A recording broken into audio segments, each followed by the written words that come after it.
መች አያችሁት ሰው እንደማይድን? ኧረ ይድናል እንዴ? ለምን አልድን? እንደውም ይገርማችኋል። እግዚአብሔር የሚወደው ትልቅ ሰው ማለት ከኃጢአቴ መቼ ነው የምለወጥ እያለ የሚያስብ ሰው ነው። አውቆ የሰይጣንን አንድ ተንኮል ልንገራችሁ። የሰይጣን ዋና ተንኮሉ ምንድነው?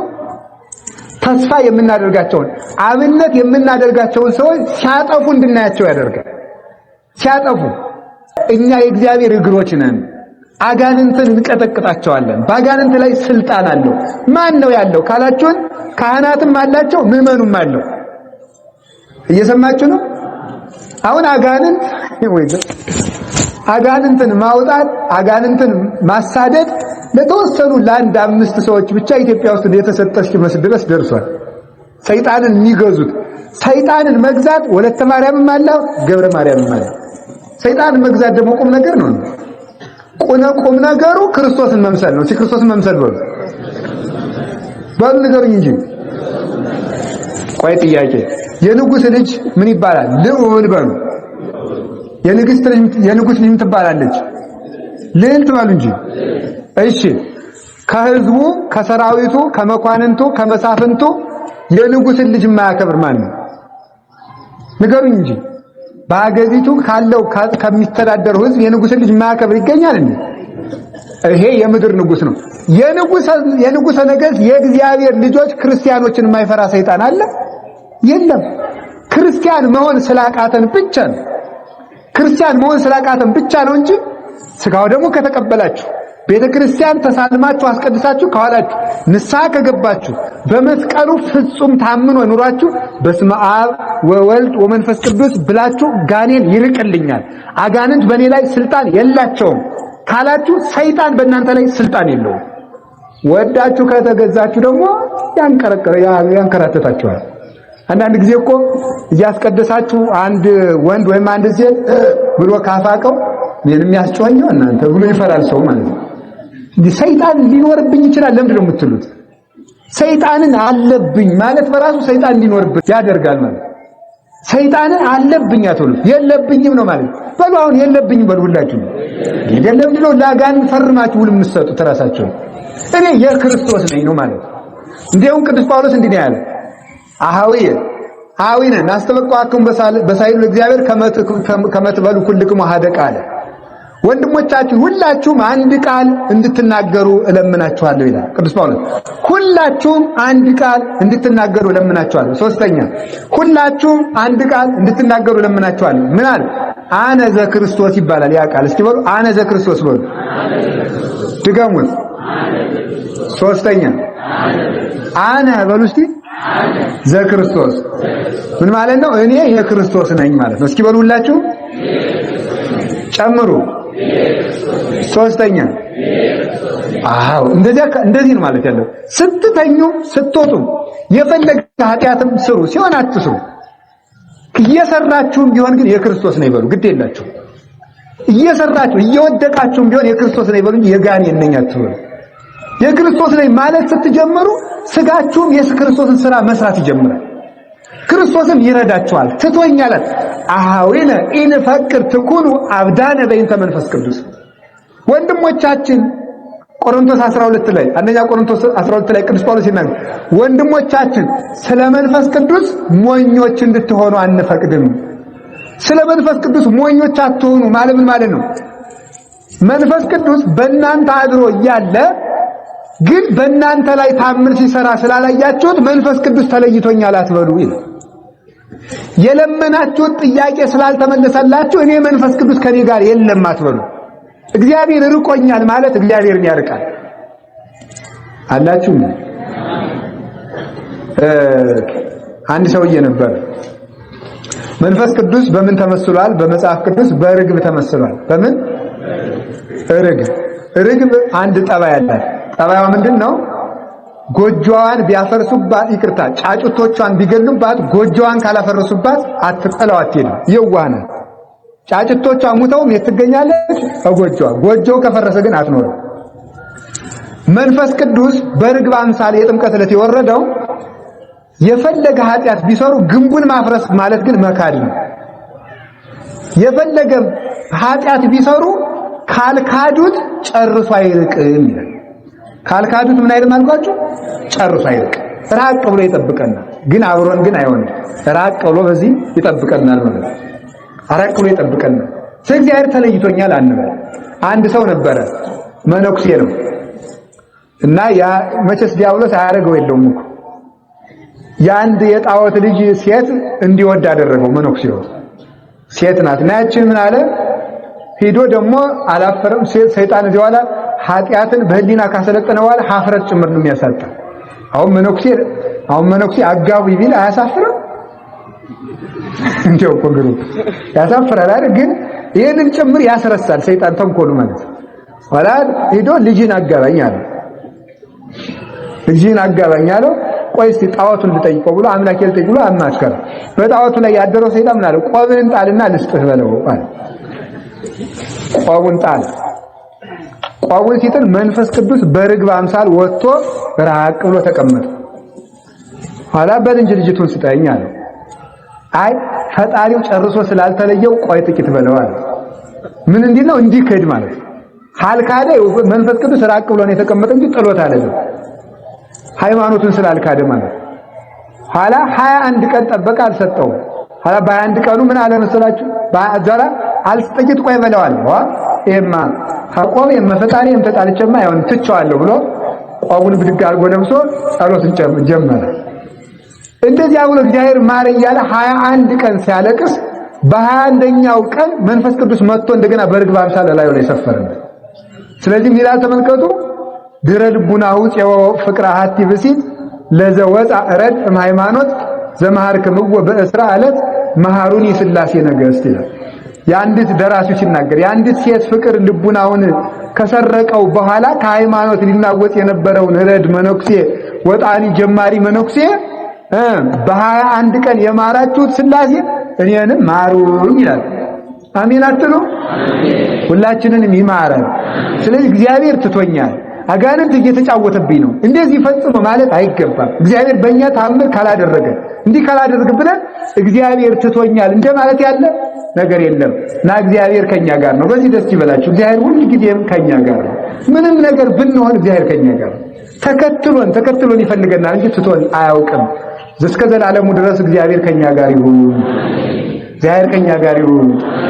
ሰው ቢጠላችሁ፣ ሰው ቢሸሻችሁ፣ ብታጡ፣ ጓደኛም ቢከዳችሁ፣ ምንም ብትሆኑ ማለዳም ተነስታችሁ ገንዘብ ብታጡ፣ ስራም ብታጡ፣ ቢቸግራችሁ፣ ምንም ነገር ዳኛም ባይፈርድላችሁ ዝም ብላችሁ አንድ ቃል በሉ፣ እግዚአብሔር ከኔ ጋር ነው በሉት። ሁላችሁ እግዚአብሔር ከማን ጋር ነው?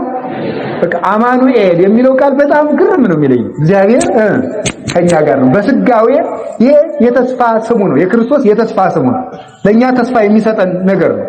ይሄን ያለው ሰው ጉልበት አግኝቶ በአጋንንት ላይ መሰልጠን ይቻላል። እና አጋንንትን ማንቀጥቀጥ፣ አጋንንትን ማሸነፍ፣ አጋንንትን ድል መንሳት ለማንኛውም ክርስቲያን የተሰጠ ስልጣን ነው። ለማንኛውም ክርስቲያን። ስለዚህ ሁላችሁም ስለምንሸነፍ ስለምንጠራጠር ነው እንጂ አጋንንት በእኛ ላይ ደግሞ ልንገራችሁ፣ አጋንንትን ለማባረር እንደዚህ ለማድረግ አጋንንት ጋር ለመፎካከር አይደለም ክርስቲያን የሆነው። ክርስቲያን የሆነው ክርስቶስን ለመምሰል ነው። እስኪ በሉ ክርስቶስን ስንመስል ነው አጋንንትን የምናሸንፈው እንጂ አጋንንትን ቁም ነገር እኮ አይሏቸው ቢሰፍሩባቸው ራሱ ቅዱስ ጳኩሚስ ከአንዲት ሴት ላይ የሰፈሩ አጋንንት ነበሩና እናንተ ሴት አጋንንት ከዚህ ሴት ላይ ውጡ አላቸው። ከሷ ወጥተን ካንተ ላይ እንሰፍራለን አሉ። ሰፈሩ ብቻ እሷን ልቀቋት እንጂ አለ። ሄደው ከሷ ላይ ሰፈሩ።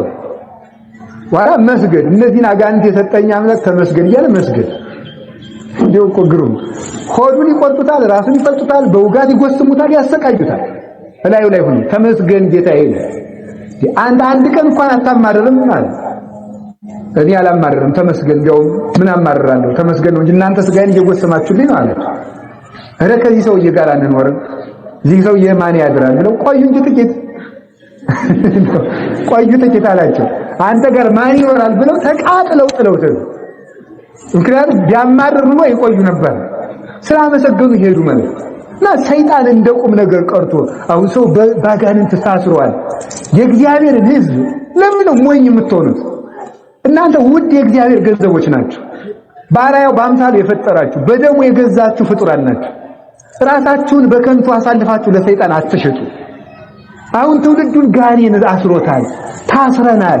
8ኛው በቃ ሰይጣን ከማሰሪያው ተፈቷል። ሰው ሁሉ ተተብትቧል። ጸሎትም አይሰማም። እንዲሁ እንለፋለን እንጂ ተሰብኮም ሰው አይድንም። ይድናል። መች አያችሁት ሰው እንደማይድን? ኧረ ይድናል። ለምን አልድን? እንደውም ይገርማቸዋል። እግዚአብሔር የሚወደው ትልቅ ሰው ማለት ከኃጢአቴ መቼ ነው የምንለወጥ እያለ የሚያስብ ሰው ነው። ባንለወጥም እንኳን መቼ ነው ኃጢአቴ ነፃ የምወጣው ማለታችን ራሱ እግዚአብሔርን ደስ ያሰኘዋል። ያንን ለቁም ነገር እንድንበቃ ደግሞ ይረዳናል። እንደዚህ ስላችሁ ጊዜ ደግሞ በቅድ እየረካችሁ ቁጭ በሉ አላልኩም። ተናዘዙ። የመዳን ቀን መቼ ነው? ዛሬ በሉ እንጂ። የመዳን ቀን መቼ ነው? ስለዚህ እግዚአብሔር እግሮቹ ስላደረገን ስሙ የተመሰገነ ይሁን። እግሮቹ ስላደረገን እሱ ምንድነው? ራስ በሉ እንጂ። እኛ ምንድነን? እግር ነን ማለት። አሁን የምንቀጠቅጥ ይሄ እግረ እግዚአብሔር ነው። ይሄ መስቀል ካህናት አባቶቻችን የእግዚአብሔር እግሮች ናቸው። ካህናት ወደ ቤታቸው ሲመጡ አባቶች ካህናት ወደ እናንተ ቤት ሲመጡ ስታዩአቸው ምን ብለን ነው ማሰብ? ምን ብለን ነው ያሰብ? አሁን እግዚአብሔር ራስ ቄሱ እግሩ ነው እየመጡልኝ ነው ነው የሚባለው እንጂ ዝም ብላችሁ አሁን አንዳንዱ መመር የሚሳለመው በይሉኝታ ነው። ቄስ ገሌን ካልተሳለምኳቸው ሊከፋቸው ይችላል ብሎ ይሳለማል። ወይም ደግሞ አንዳንዱ መመን ደግሞ ያበሸቁ ከመሰለው ሳይሳለም መሄድ እንዲያየው ሆኖ በትክክል ማለት ዲያቆንም መናጢ ዲያቆን አለቃውን ማብሸቅ ከፈልግ እንዲያ ነው የሚያደርግ። አለቃው እያየው ሳይሳለም ቁጭ ወይም ደግሞ ሳይነሳ ማሳየት ዲኮ ዲያቆን ቀላል መስሏቸዋል። ደግሞ ጥሩ ናቸው፣ ይገርማቸዋል። ሲያገለግሉ እጹብ ድንቅ ናቸው። ደግሞ ሲተናቆል ማይጣላይ ድረስ ነው ወሉት ማለት። አሁን አበሸቀው ዲያቆኑ ሄዶ ማይኩን ይዘጋዋል። አውጥቶ ማለት ይዘጋውና ቆልፎት ቤቱን ይሄዳል። ቅዳሴም አብቅቷል ማን ይከፍተዋል ብሎ ማለት አይደለም ነው። እና ተመልከቱ እንዴ እንደዚያ ማለት ለዚህ መድኃኒቱ ምንድነው? አላየውም አልሰማውም። ይሁዳቻል አንተ ለምንድን ነው ያልተሳለምክ ካሉት ይቀጥላል ነገር። በዚህ እንደምንናደድ ከገባው አንድ ሰው ተመልከቱ እናንተን የሚያናድድ ስራ ሲሰራ አወኩልህ ካሉት የበለጠ ያናድዳቸዋል። ግን ትርጉም አለመስጠት ነው ለዚያ ሰው ማለት ትርጉም ሳይሰጡ መቅረት ነው። ስለዚህ ያልኳቸው ያለውት ምንድነው? ለአጋንንት ትርጉም ሊሰጣቸው አይገባምና ካህናትን በይሉኝታ መሳለም ስለምታውቁት መሳለም ደስ እንዲለው ብሎ መሳለም ሳይሆን አሁን ይሄንን ስትሳለሙ የክርስቶስን እግር እንደምትሰሙ ማየት። ካህናት ከቤቶቻችሁ ሲመጡ የክርስቶስ እግሮች እንደመጡ ማሰብ። ስለዚህ ምንድነው ያለው?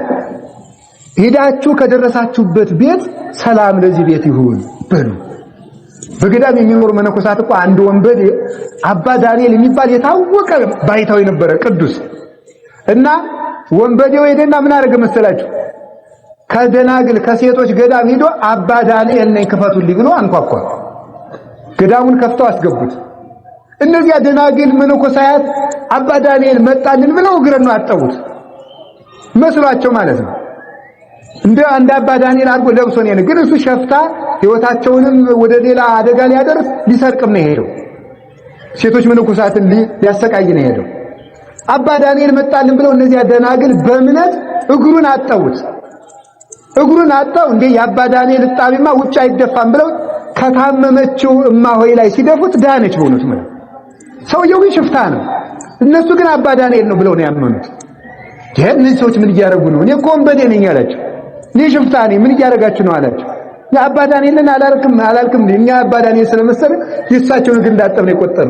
እሱንም አጸጽተው ለምናን ያብቅተውታል። በእውነቱ ማለት ካህን ወንበዴ ይሁን ሌባ ልንሆንባችሁ እንችላለን። ስንመጣ ግን እኔ ቤታችሁ አልመጣም። እሺ እንድትጋብዙ ብዬ እየሰበኳችሁ እንዳይመስላችሁ ማለት ነው። አያደርሰኝም ብትሉኝም አልመጣም። አባ ደግሞ ቤት ጥሩ እያለ መሰል ዝክር እንድመስሏችሁ እንዳይሆን ብዬ ነው። ስለዚህ እያልኩ ያለሁት ግን ምን ማለት እምነታችሁ እንዲያድግ አውቆ የሰይጣንን አንድ ተንኮል ልንገራችሁ። የሰይጣን ዋና ተንኮሉ ምንድነው? ተስፋ የምናደርጋቸውን አብነት የምናደርጋቸውን ሰዎች ሲያጠፉ እንድናያቸው ያደርጋል። ሲያጠፉ ምን ያለ ለምሳሌ ሁል ጊዜ ጠላ የማይጠጣው ሰውዬ አንድ ቀን ተገልግሎ ወጣው ሰክሮ ጨሱ ሌላ ቀን ቆጥቶ የማያውቀው ሰውዬ ይዛል ዝዝ እያለ ታዩታለች። ሰይጣን ደግሞ በሌላ ቀን ለንስሐ ፈልጋችሁ ያላየኛችሁትን ቄስን የሰከረለት በመንገድ ልታገኙት ያገኙ ሰካራ እኔ ስደውልለት አይገኝም ይንዘባዘባል እንድትሉ ማለት በሌላ ቀን እንዳትናዘዙ። ሰክራችሁ ተክሬያለሁ ብላችሁ እንዳትና እንደ ራሱ እየሰከረ አይደል እንድንል ማለት እና የሰይጣንን ተንኮል መረዳት አለብን። ከፋም በጀም ወኩሉ ጾሮ ይጸውር ኃጢአት ተላላፊ በሽታ አይደለም። ተስቦ የሚባል ነበር እዚህ በደርግም አላም ያዲግም ደገባ አካባቢ ድሮ ደግሞ ባይል ስላሴ ነበር መሰል ተስቦ የሚባል በዚያ እንኳን አልደረስኩም። እነኝታ በጣም ይነግሩን ይሻለና እንደው እዚህ የምቀላምጥ እሳቸው ይነግሩናል። ቆይ ተስቦ የሚባል ባይል ስላሴ አለ ብለዋል። ጥሩ ነው፣ ተመስገን ነው። ከውሸት አድነውኛል ማለት ነው። ስለሳቸው በዛ ጊዜም ደርሰዋል ብዬ ነው። ሽማግሌ አጥፋ እግዚአብሔር። ስለዚህ ምን ልላችሁ ፈልጌ ነው፣ ኃጢአት ተስቦ አይደለም ስላችሁ ምን ማለት ነው? ካህኑ ኃጢአተኛ ቢሆን በካህኑ ቡራኬ በኩል የካህኑ ኃጢአት ወደ ሕዝብ አይተላለፍ። ለእናንተ በረከቱ ይደርሳል፣ ለሱ እርግማኑ ተቋጥሮ ይቀርለታል። ኋላ በሲኦል ላይ አያርግብን። ግን እሺ ለኛም ጸልዩልን። በዚያ ስላላችሁ የታባቱ መንጋቄ እሱ ሰዓቱን ይገባል እኔ እየተሳልምኩ ጸድቃለሁ ማለትም ደግሞ አይደለም። ለኛ መጸለይ ነው። ተጋግዘን መጽደቅ ነው ያለብን። እየተነቃቀፍን ከምንጠፋ እናንተም የአባቶቻችሁን ገመና መሸፈን፣ እኛም ደግሞ ያቅማችን መፍጨርጨር፣ ድካማችን መተጋገዝ። ነቃፊዎች አትሁኑ፣ ተሳዳቢዎችም አንሁን። አላችሁ። እግዚአብሔር ከሁላችን ጋር ይሁን።